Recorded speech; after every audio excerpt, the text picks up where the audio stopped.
Hello and welcome to this week's Asia Business Network podcast. I'm David Clive Price. Last week we talked about creating a successful East-West PR strategy.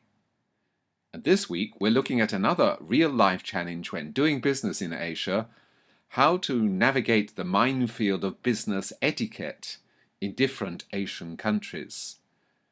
So this week's podcast is: what are the basics of Asian business etiquette?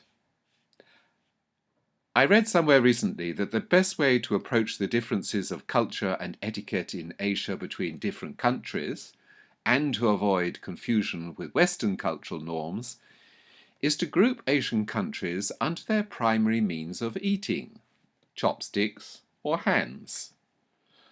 The chopsticks countries include Japan, Korea, China, Hong Kong, Taiwan, Singapore, as well as the overseas Chinese in general. They are characterized by their governing Confucian approach to doing business. Hands countries, by contrast, include those largely Islamic peoples and nations that regard eating with the left hand as unclean and therefore use the right hand to eat. These cultures include Malaysia, Indonesia, southern Thailand, and Burma, Myanmar, and are characterized by their adherence to deep spiritual beliefs. The problem with such an arbitrary division of cultures is that it is both misleading and condescending. A proponent of the chopstick school of thought has written that the use of chopsticks in these countries reflects a, quote, non-rational or, quote, illogical cultural trait, because eating with chopsticks is not the easiest, most hygienic or elegant way of consuming food. A proponent of the hand school ventured that although eating with the right hand suggested deep spiritual beliefs, it was also an uncomfortable and irrational habit. Neither Western commentator thought fit to point out that chopsticks were the logical answer to eating from a rice bowl and transferring delicate pieces of food to that bowl from communal dishes in the center of the table. Nor did they remark that the Quran places a special emphasis on community and family, hence communal eating that allows for food to be wrapped in breads. Quite apart from the cultural ignorance such generalizations reflect, these arbitrary divisions confuse more than they inform. It is true that various Asian countries often have different cultures with aspects of etiquette that are uniquely theirs. But as a general rule, it is true to say that almost all Asian cultures have more deep-seated and widespread spiritual beliefs than Western ones.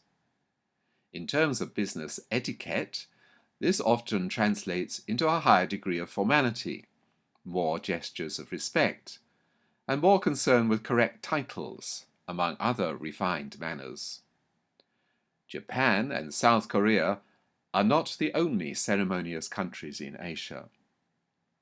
Indeed, bowing and card giving, awareness of seniority, correct forms of toasting, Islamic and Buddhist forms of greeting all go to the heart of business in Asia. Business etiquette is not an optional add-on to building successful relationships in Asia. It is an essential means for showing respect and therefore creating long-term trust. It doesn't matter if you're not very good at it, at least to start with, or that you make some basic social or cultural mistakes. The mere fact that you aim to participate and to learn already shows respect, and your faux pas will often be greeted with humour as well as indulgence. It's all in the mindset. For what differentiates almost all Western business people that are successful in Asia, as well as almost all successful business travellers, is that they have learned to see the culture of the country in which they are a visitor from another viewpoint to their own, more Western-oriented culture. They are able to enter into the spirit of that country through willingness, preparation, emotional intelligence, empathy, and lateral thinking. To take a simple example, ask yourself whether you would be flattered to be called primitive hunter-gatherers because you still eat with a knife and fork, or whether you would be happy to be termed inelegant because you are hooked on McDonald's burgers, which you eat with your hands, by the way. These are not incidental questions. Countless surveys have concluded that the way you present yourself in the office and work environment accounts for almost 80% of business success.